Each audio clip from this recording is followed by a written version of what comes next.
Every legal encounter leaves a trace. Every strict investigation pursues honesty. Comprehending your legal rights, establishing true justice. Evening. What are you doing hanging out right here? Just waiting on someone. We have a dinner reservation inside. You live around here? No, sir. I work across town. Wait, step away from the door for me. Hands where I can see My hands them. are right here. Okay. I'm going to reach into my pocket slowly, all right? Okay. Don't make any sudden moves. Understood. I'm a federal law enforcement officer. This is my credential, FBI. Yeah? Sure it is. By the time the restaurant manager pulled out his phone, the damage was already done. A federal agent lay pinned to the concrete, his dinner plans abandoned, while a local officer barked commands that made no sense to anyone watching. The question that followed would haunt the city. How did this happen? Before we go any further, comment where in the world you are watching from, and make sure to subscribe because tomorrow's story is one you don't want to miss. Officer Daniel Kessler had been on the evening shift for just under 3 hours when he turned his cruiser into the narrow restaurant strip along Hawthorne Avenue. 36 years old, 9 years on the force, Kessler was known among colleagues for being by the book, a phrase that, depending on who said it, meant disciplined or rigid. Earlier that year, a supervisor had flagged him for escalating routine encounters too quickly, a note buried deep in a performance review that never made headlines. Tonight, he was alone in the car, radio low, eyes scanning reflections in storefront glass. Kessler slowed near a popular bistro where laughter spilled onto the sidewalk. A man stood near the entrance, phone in one hand, the other gesturing as he spoke. To Kessler, the scene registered as off. The man wasn't dressed like the after-work crowd, no loosened tie, no blazer slung over a chair. Instead, it was a clean polo, dark jeans, posture straight, alert. Kessler later said it was the way the man watched the street, not the restaurant, that caught his attention. The cruiser rolled to a stop. Kessler stepped out, adjusting his duty belt, eyes already fixed on the man by the door. "Sir," he called, voice carrying over the hum of traffic. "Can I talk to you for a second?" The man turned slowly, ending his call. Up close, he looked early 40s, calm, unbothered. "Sure, officer. What's going on?" This was Marcus Reed, 42 years old, a senior FBI field agent with over 15 years in federal service. He had spent the day in briefings and surveillance reviews and was meeting a colleague for dinner before an early flight. His badge was clipped inside his waistband, concealed but accessible, habit drilled into him from years of training. Marcus had de-escalated situations in 3 states and testified in federal court more times than he could count. He recognized the tone immediately, not hostile yet, but suspicious. Kessler asked where he was headed. Marcus gestured toward the restaurant entrance. "Dinner. Waiting on someone." "Mind telling me why you're standing out here watching the street?" Kessler asked. Marcus smiled slightly, the kind of expression meant to smooth things over. "I wasn't watching the street. I was on a call." Kessler's eyes flicked to Marcus's waistband, then back to his face. "Do you have any identification on you?" Of course," Marcus said, reaching slowly. "I'm law enforcement as well." That was the moment witnesses would later point to, the shift. Kessler's posture stiffened. "Hands where I can see them," he said, sharper now. Marcus froze, palms open.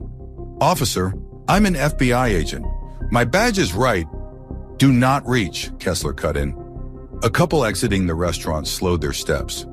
Someone laughed nervously, assuming this was a misunderstanding that would resolve itself. Marcus kept his voice steady. "I'm complying. I can tell you exactly where my credentials are." Kessler radioed in, requesting backup, his eyes never leaving Marcus. In his mind, training scenarios blurred into instinct. Plain clothes, crowded area, unknown threat. The badge claim didn't register as reassurance. It registered as a challenge. "Turn around," Kessler ordered. Marcus hesitated for half a second, calculating. He had taught compliance courses. He knew sudden movements could make things worse. He turned slowly, hands still visible. As he did, his jacket lifted just enough for the leather edge of his credential holder to show. "That's my badge," Marcus said. "You can see it." Instead of closing the distance to verify, Kessler stepped back, hand hovering near his weapon. "Get on the ground, now!" The command cut through the sidewalk chatter. A woman near the door said, "He said he's FBI." Someone else muttered, "This is crazy." Marcus's heart rate climbed, not from fear but from disbelief. "Officer, this is unnecessary," he said, lowering himself partway. "We can resolve this right here." Kessler moved in fast. A hand grabbed Marcus's shoulder, forcing him down. The sound of his knee hitting concrete echoed louder than the traffic. Gasps rippled through the small crowd. "Stop resisting!" Kessler shouted. "I'm not resisting," Marcus replied, face turned to the pavement, arms pinned awkwardly beneath him. His badge, now fully visible, pressed painfully into his side. Phones came out. A restaurant employee stepped forward, then stopped, unsure. Marcus felt the weight on his back, the familiar sting of scraped skin, and something deeper, an awareness that this had crossed from misunderstanding into something else entirely. Sirens approached in the distance, growing louder. Inside the restaurant, plates sat untouched. Outside, a routine evening had fractured into a moment that would soon be dissected frame by frame, word by word, in courtrooms and newsrooms alike. If you believe that standing up for what's right can change everything, share the story and let others know that justice can prevail. The first backup cruiser arrived with its lights off, easing into the curb as if this were still a low-level stop. Officer Kessler didn't look up. His knee stayed planted between Marcus Reed's shoulder blades, weight forward, breath sharp. "Don't move," he said again, more to himself than to the man beneath him. Marcus focused on keeping his voice even. "Officer, my badge is visible. My credentials are federal. You can confirm my name in seconds." A second officer, Elena Ruiz, stepped out of the cruiser and took in the scene in a single sweep. The crowd pressed back against the restaurant windows, phones raised. Kessler rigid, jaw clenched. The man on the ground speaking calmly despite the scrape of concrete against his cheek. Ruiz had worked patrol long enough to recognize when something didn't add up. "What do we have?" she asked. "Subject claimed to be law enforcement," Kessler said. "Wouldn't comply." Marcus turned his head slightly. "I did comply. I was told not to reach for my ID." Ruiz crouched just enough to see the credential holder clearly. The gold letters caught the streetlight. FBI. She paused. "Daniel," she said quietly, "I see a badge." Kessler's response came too fast. "Could be fake." "Then let me verify," Ruiz said. "There's no weapon visible." Kessler hesitated, the briefest crack in his certainty. Around them, the crowd murmured louder now, confidence replacing shock. Someone said, "That's an FBI badge." Another voice, "Why is he still on the ground?" A restaurant manager stepped forward, phone held chest high. "Officer, I have this on video." "Ooh," he said, not threatening, just factual. Kessler finally eased back, enough for Marcus to pull one arm free. He stayed prone, moving slowly, narrating every action that way training had taught him. "I'm reaching for my credentials now." Ruiz took the holder, flipped it open, and exhaled. "He's legit," she said. "Agent Marcus Reed, field office out of Brookline." The name landed heavily. Kessler stood, hands on his belt, eyes fixed on nothing. For a moment, no one spoke. The city noise filled the gap. Marcus pushed himself upright, wincing as he stood. His jeans were torn at the knee, blood seeping through the fabric. He brushed off his hands, then looked directly at Kessler. "This didn't have to happen," he said. Not angry. Tired. More units arrived, lights now flashing, drawing a larger crowd. A sergeant took control, pulling Ruiz aside, then Kessler. Questions came quickly, clipped and procedural. Marcus gave his statement standing under a street lamp, voice steady as he recounted each command, each movement. He declined medical attention at first, then accepted when the adrenaline wore off and the pain sharpened. By the time an ambulance door closed, the incident had already escaped the sidewalk. Video clips were uploading, captions forming before facts could catch up. A man forced to the ground, a badge ignored, a city logo visible on the cruiser door. At the hospital, Marcus sat alone in a curtained bay, ice pack on his shoulder, phone buzzing nonstop. His supervisor's voice was controlled but unmistakably concerned. "Don't discuss this with anyone else," he said. "Internal Affairs will contact you. We'll handle the rest." The department's response came early the next morning. A short statement. An officer placed on administrative leave. an internal review initiated. It read like dozens before it: careful, neutral, bloodless. But this time there were angles the statement couldn't smooth over. The video showed compliance. The audio caught the moment the badge was mentioned. Frame by frame, viewers saw the hesitation, the escalation, the knee coming down anyway. Internal Affairs interviewed Kessler 2 days later. He stuck to procedure, to perceived threat, to training. When asked why he hadn't verified the badge once it was visible, he said he didn't feel it was safe. When asked why he shouted "stop resisting" while Marcus lay still, he said stress can distort perception. Across town, Marcus met with attorneys recommended by colleagues who had watched similar cases unfold. They didn't promise outcomes. They laid out timelines, standards, burdens of proof, civil rights, use of force, failure to de-escalate. "What do you want?" one asked him. Marcus thought of the sidewalk, the voices, the way certainty had overridden evidence. "Accountability," he said, "and change." Months passed. Depositions followed, training records surfaced, Kessler's performance notes, the earlier warnings about escalation. Body cam footage synced with bystander video, timelines tightening like a vice. The city's defense shifted tone, then strategy. When the trial date was set, the courtroom filled every morning. Jurors listened as experts broke down policy line by line, as Marcus described the feeling of concrete against his face, as Ruiz testified about what she saw when she arrived. The verdict wouldn't come quickly, but by the time closing arguments ended, one thing was clear. This was no longer about a single night. It was about what happens when assumptions outrun facts and who pays the price. If you believe that truth deserves to be examined in the open, even when it's uncomfortable, share this story and help keep accountability alive. The trial didn't open with outrage. It opened with silence. On the first morning, the courtroom felt smaller than it should have, packed tight with reporters, city attorneys, and a jury that looked unprepared for the weight about to land on them. Marcus Reed sat at the plaintiff's table, suit pressed, posture straight, hands folded the way they had been on the sidewalk months earlier. Across the aisle, Officer Daniel Kessler avoided eye contact, eyes fixed on the grain of the defense table. The city went first. Their attorney spoke calmly, deliberately, framing the night as a fast-moving situation shaped by uncertainty. Officer Kessler made a split-second decision, he said, pacing lightly. He believed he was acting to protect public safety. Then Marcus's attorney stood. She didn't raise her voice. She didn't pace. She played the video. Hey! On the screen, the sidewalk appeared again. The restaurant lights, the gathered crowd. Marcus's voice steady as he said, "I'm law enforcement." The courtroom heard the command to get on the ground. They heard "stop resisting" echo over stillness. When the frame froze on the visible FBI badge, the room shifted. A juror leaned forward. Witnesses followed, not in neat categories, but as overlapping perspectives. The restaurant manager testified about instinctively pulling out his phone. Something felt wrong, he said. He wasn't acting aggressive. He was explaining. A couple who had been celebrating an anniversary described the moment their evening fell silent. "We thought it would end any second," the woman said. It didn't.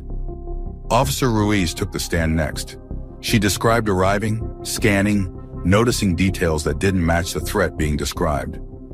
"The badge was there," she said plainly. When asked if she felt endangered, she shook her head. "No." Then it was Kessler's turn. He spoke carefully, hands clasped, repeating phrases he had practiced. Perceived threat, officer safety, tunnel vision. On cross-examination, Marcus's attorney walked him through the department's own training manual. Verify credentials, de-escalate when compliance is shown, adjust force when new information appears. She paused. "At what point did you adjust?" Kessler hesitated. "I didn't feel it was safe." The pause hung longer than any objection. Marcus testified late in the afternoon, after the jury had already absorbed hours of analysis. He didn't dramatize, he narrated. The feel of the concrete, the sound of phones clicking. The moment he realized explaining wasn't changing anything. "I knew what I was supposed to do," he said, "and I did it. That's what made it harder to understand." The defense tried to frame the lawsuit as excessive. The damages inflated. They questioned Marcus about therapy sessions, time off work, stress. He answered honestly. "I didn't lose my job," he said. "I lost confidence in a system I work alongside." Outside the courtroom, the city council watched closely. Settlement talks had stalled weeks earlier when Marcus refused a lower figure tied to a non-disclosure clause. "This isn't something I'm willing to hide," he had told his lawyers. Closing arguments came faster than anyone expected. The city urged restraint, warning jurors about setting a precedent. Marcus's attorney pointed back to the badge, the video, the policies ignored. "Precedent already exists," she said. "The question is whether it applies to everyone." Deliberations lasted 2 days. On the third morning, the jury returned. The courtroom stood. Marcus felt his pulse in his ears as the foreperson unfolded the paper. Liability first, then damages. The number landed heavily, $6.5 million. There was no gasp, no cheers, just a quiet ripple as the meaning set in. Kessler closed his eyes. A city attorney exhaled slowly, already calculating appeals.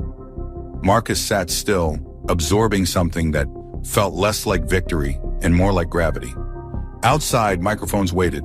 Marcus didn't linger. He issued a short statement, thanking the jury, emphasizing accountability over punishment. This was never about money, he said. It was about being seen and believed. In the weeks that followed, the department announced revised training protocols. Body cam activation policies were tightened. Kessler resigned before disciplinary hearings concluded. The city paid the verdict without admission of wrongdoing. The video still circulates. New viewers find it every day, forming opinions in seconds. But inside that courtroom, the story moves slower, deeper, through evidence, testimony, and a collective decision that said what happened mattered. If you believe that accountability should not depend on who you are or what badge you carry, share this story and help keep the conversation alive. The verdict closed one chapter, but the consequences didn't arrive all at once. They came in smaller moments. Paperwork, hearings, doors that no longer opened. Daniel Kessler cleaned out his locker on a Tuesday morning. No cameras this time, just a cardboard box, a folded uniform, and the sound of the station carrying on without him. His resignation letter was short, careful, written by counsel. The department accepted it without comment. To the public, it looked tidy. To Kessler, it felt like gravity had finally caught up. Marcus Reed returned to work quietly. No press conference, no victory lap. Colleagues nodded a little longer when they passed his desk. A few said thank you. Most said nothing at all. He preferred it that way. Accountability to him wasn't noise. It was change that held. The city announced new training modules and policy revisions. Words on paper. Progress, maybe. But stories have a way of continuing beyond policy memos. 3 months after the verdict, on a rainy night across town, Kessler was off duty and out of uniform, sitting in his car outside a closed convenience store. He had been there too long. A patrol unit slowed, then stopped. The officers didn't recognize him at first, just a man lingering in a dark lot. When they approached, Kessler stepped out quickly, frustration already simmering. Old habits surfaced. His hand went to his waistband, where he still carried a personal firearm, legally owned, concealed. "Sir, keep your hands visible," one officer said. Kessler spoke fast, too fast. "I'm former law enforcement," he said, reaching instinctively. The rain muffled the moment that followed. The shout, the scramble, the sudden crack of gunfire that shattered the quiet lot. One round struck a cruiser door, another hit asphalt. Officers returned fire, controlled, trained, ending the exchange in seconds that felt longer to everyone involved. Kessler went down, wounded in the shoulder, alive. No one died. That mattered. Body cams captured everything. The footage showed confusion, escalation, the same patterns experts had described in court months earlier. The investigation was swift this time. Prosecutors declined to charge the officers who fired. Their reports cited clear commands, visible threat, immediate danger. Kessler faced charges of aggravated assault and reckless endangerment. His attorney argued stress, loss, disorientation. The judge listened, then set bail. In court, Kessler looked smaller than he had on the sidewalk outside the restaurant, his certainty finally gone. Marcus watched the news clip once, then turned it off. He didn't celebrate. He didn't comment. When a reporter asked for a statement, he declined. Later, speaking privately to a colleague, he said only, "I hope he gets help." Sentencing came months later. The courtroom was quieter than Marcus's trial had been. Fewer cameras, less appetite for spectacle. The judge referenced the earlier verdict, not as punishment, but as context. Patterns matter, she said, and responsibility doesn't end when a badge comes off. Kessler received a prison sentence, measured, firm, unavoidable. As deputies led him away, there was no outburst, just the scrape of shoes on tile. Outside, the rain returned, steady and indifferent. The city moved on, the way cities do. But something subtle had shifted. Officers spoke more carefully on stops. Supervisors intervened sooner. Complaints were reviewed with less defensiveness. Not everywhere, not always, but enough to notice. Marcus Reed still walks to dinner sometimes, still watches reflections in storefront glass. Not out of fear, but habit. He carries his badge the same way he always has. What changed isn't how he moves through the world. It's how the world responded when he was forced to the ground and refused to stay silent. The footage will age, the headlines will fade, but the record remains of a sidewalk, a decision, a jury, and consequences that reach farther than one night. If you believe that accountability should follow power wherever it goes, share the story and remind others that justice doesn't end at the verdict.